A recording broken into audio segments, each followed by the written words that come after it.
Hello guys, तो स्वागत है आपका ध्रुव चौहान के चैनल में। आपके लिए फिर से एक बढ़िया क्वेश्चन लेके आ गया हूँ मैं। फिजिक्स पे based unit and dimension chapter का क्वेश्चन है। उसमें हमें क्वेश्चन नंबर 7 जो कि PYQ रेट चुका है नीट का 2014 में आ चुका है। नीट PYQ है क्वेश्चन नंबर 7, जैसे कि स्क्रीन पे दे ही रखा है। उसमें क्या बोला है, if a force F, velocity V and time T are taken as a fundamental units, then the dimension of mass. मतलब हमें क्या बोला है, क्वेश्चन नंबर 7 फोर्स F बोला है।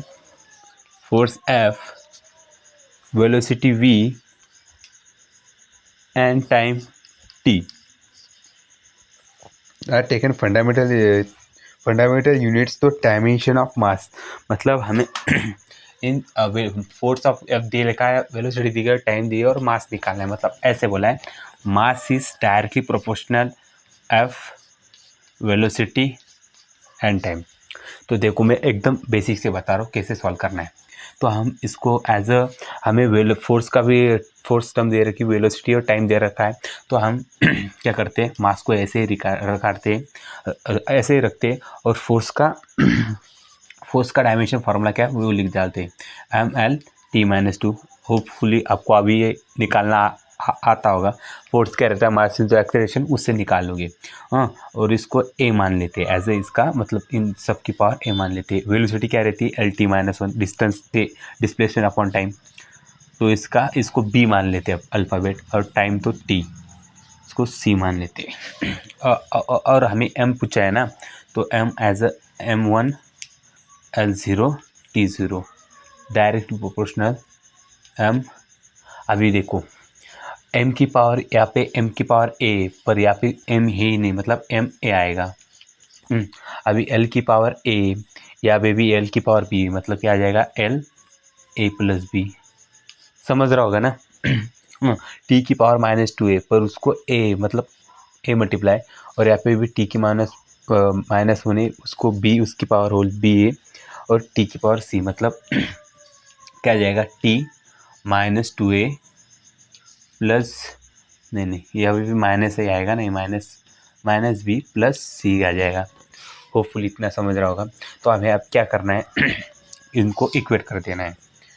m की पावर 1, तो A1 आएगा। मतलब जो पावर रहेगी ना, अभी मास की पावर मतलब होल पावर ए, तो यहाँ पे जो पावर रहेगा उसको इक्वेट कर देना है।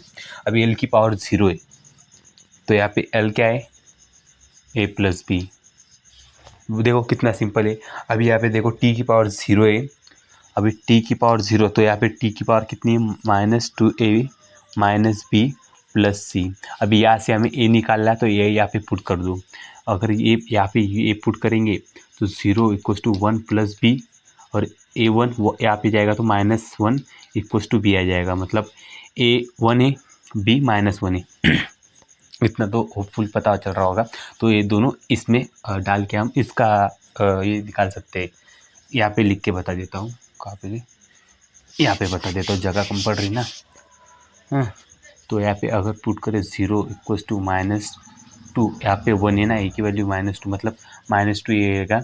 यहाँ पे क्या, माइनस माइनस -1 मतलब +1 हो जाएगा, और यहाँ पे क्या, प्लस सी, मतलब प्लस सी निकालना है हमें। तो यहाँ पे क्या 2 हो जाएगा, -1 = सी, मतलब 1 = सी। तो क्या आ रहा हमारा वैल्यू, ए की वैल्यू 1, बी की -1 और सी की 1।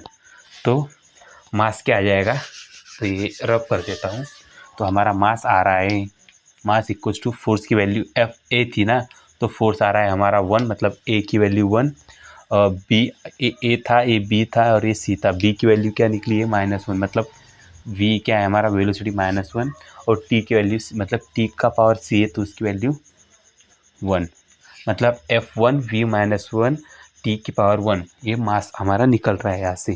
तो क्वेश्चन नंबर 7 का आंसर आ रहा है डी, मतलब 4th ऑप्शन आ रहा है। थैंक यू गाइस, ऐसे क्वेश्चन के लिए बने रहे ध्रुव चौहान के चैनल में। Thank you very much.